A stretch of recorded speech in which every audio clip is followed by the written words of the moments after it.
Hey everybody, I'm having some computer problems, so you're getting a version of this now on my phone, but it's not going to stop us. We're still going to get through Stave 2 here. This first video is going to be the first 3 pages of Stave 2. Okay, we're going to get all the way through the description of the ghost, which is going to be some really important stuff. I'll point out some of that figurative language from your assignment as I go along, so pay attention to that, and make sure you can fill in your table. Don't forget you've got that slideshow with some of those definitions and examples for you if you can't remember which type of figurative language is what. All right? Okay, so this is on page of your Study Sync version. This is page 22, Stave 2, the first of the 3 spirits. Remember, when we left off, Scrooge had been told by Marley's ghost that he could expect the first ghost at 1. Okay, this is all happening on Christmas Eve. You can expect the first one at 1. When Scrooge awoke, it was so dark that looking out of bed, he could scarcely distinguish the transparent window from the opaque walls of his chamber. He was endeavoring to pierce the darkness with his ferret eyes when the chimes of a neighboring church struck the 4 quarters. So he listened for the hour.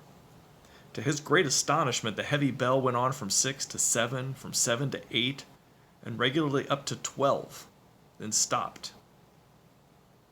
12? It was past 2 when he went to bed. The clock was wrong. An icicle must have gotten into the works. 12. He touched the spring of his repeater to correct the most preposterous clock. Its rapid little pulse beat 12 and stopped. Repeater is kind of like a little clock. Why, it isn't possible, said Scrooge, that I can have slept through a whole day and far into another night. It isn't possible that anything has happened to the sun, and this is 12 at noon. The idea being an alarming one, about the sun being gone for some reason. He scrambled out of bed and groped his way to the window. He was obliged to rub the frost off with the sleeve of his dressing gown before he could see anything, and could see very little then. All he could make out was that it was still very foggy and extremely cold, and that there was no noise of people running to and fro, and making a great stir, as there unquestionably would have been if something had beaten off the bright day and taken possession of the world. This was a great relief, because 3 days after the sight of the first exchange paid to Mr. Ebenezer Scrooge or his order, and so forth, would have become a mere United States security if there were no days to count by. So he's basically talking about like something would be horribly wrong if something had happened to the sun, so he was happy to discover that that wasn't the problem. Page 23. Scrooge went to bed again, and thought and thought and thought it over and over and over, and could make nothing of it. The more he thought, the more perplexed he was, and the more he endeavored not to think, the more he thought. So it's that idea of time, right? He doesn't know what time it is. Has time passed? Is the clock wrong? Has something happened to the sun? He's confused by the time. Marley's ghost bothered him exceedingly.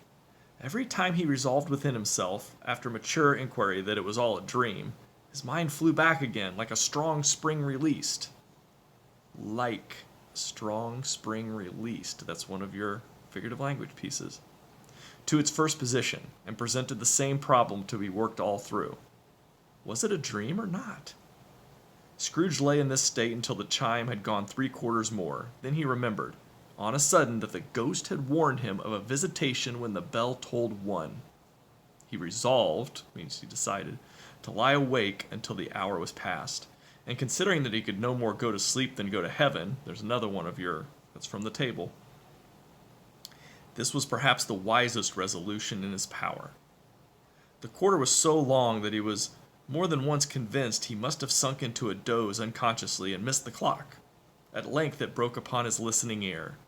Ding dong. A quarter past, said Scrooge, counting. Ding dong.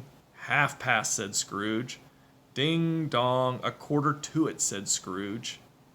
Ding dong. The hour itself, said Scrooge triumphantly, and nothing else. He spoke before the hour bell sounded, which it now did with a deep, dull, hollow, melancholy 1. Light flashed up in the room upon an instant, and the curtains of his bed were drawn. So remember, this is, 1840s. His bed's one of those, like, canopy beds, and he's got the curtains all around it. So the curtains are drawn. The curtains of his bed were drawn aside, I tell you, by a hand. not the curtains at his feet, nor the curtains at his back, but those to which his face was addressed.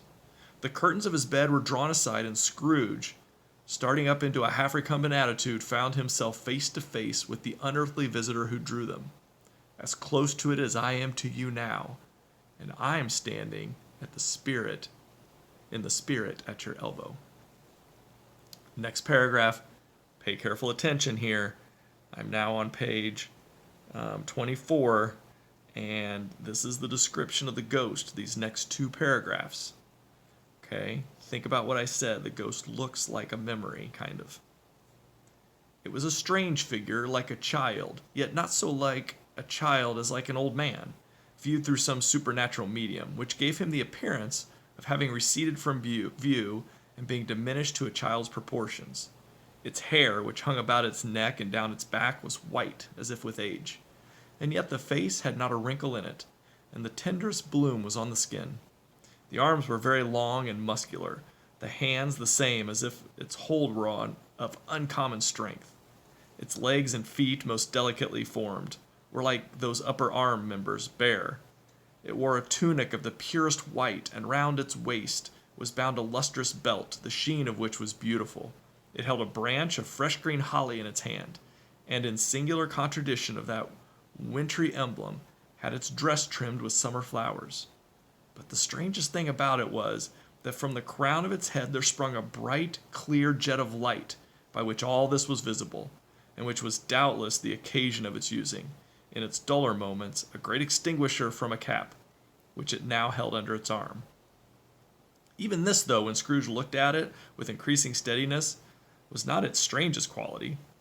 For as its belt sparkled and glittered now in one part and now another, and what was light one instant at another time was dark, so the figure itself fluctuated in distinctness, being now a thing with one arm, now with one leg, now with 20 legs, now a pair of legs without a head, now a head without a body, of which dissolving parts no outline would be visible in the dense gloom wherein they melted away, and in the very wonder of this it would be itself again, distinct and clear as ever. It's a very strange looking ghost, right? It's fading away, coming back. It looks old, but it looks young. Strong arms, strong hands, delicate skin. "Are you the spirit, sir, whose coming was foretold to me?" asked Scrooge. "I am." The voice was soft and gentle, singularly low, as if instead of being so close beside him, it were at a distance. "Who and what are you?" Scrooge demanded. Okay, so that's the bottom of page 24. I'm going to stop this video. I'm going to do a second and a third video to get you the rest of the stave, okay? All right, I will see you over there.